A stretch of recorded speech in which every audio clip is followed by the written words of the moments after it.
Police නිලධාරීන් පිරිසකට වැලිකඩ බන්ධනාගාරය තුලදී පහර දීමේ සිද්ධියට විරෝධය පළ කරමින් පිරිසක් අද එම බන්ධනාගාරයේ ඉදිරිපිටදී උද්ඝෝෂණයක නිරත වුණා.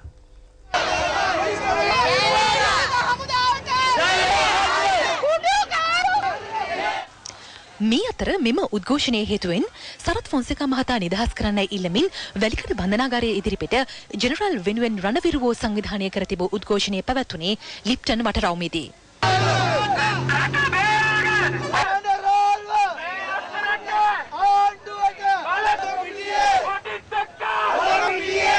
මේ රටේ තියෙන මැර දේශපාලනයේ ඒ වගේම මැර දේශපාලඥයන්ගේ හෙන්චයියන්ට බයම නිසා පොලිස් නිලධාරීන්ට සිදු වුණා රාජකාරී කිරීම සඳහා අපිට උදව් කිරීමක්. මොකද අපිත් යුනිෆෝම් හැදපු මිනිස්සු එතුමන්ලත් යුනිෆෝම් හැදපු මිනිස්සු වශයෙන් අපිට එතුමන්ලා කිව්වා කාර්යක ඉල්ලීමක් කළා අපෙන් මේ තමුන්නාන්සේලාගේ උද්ඝෝෂණේ ලංකාවේ නැත්නම් කොළඹ වෙන ඕනෑම තැනක කරන්න අපි උදව් කරන්නම් කියලා. ඉතින් එතනදී පැහැදිලිව අපිට තේරෙනවා මොකද්ද මේ රට යන පැත්ත මොකද්ද කියලා. ලිප්ටන් වටරවුමේ පැවැත් වූ උද්ඝෝෂණයට පැමිණි කිසියම් අයෙකු හේතුවෙන් ඇති වූයේ නොසන්සුන් තත්වයක්.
सामाजिक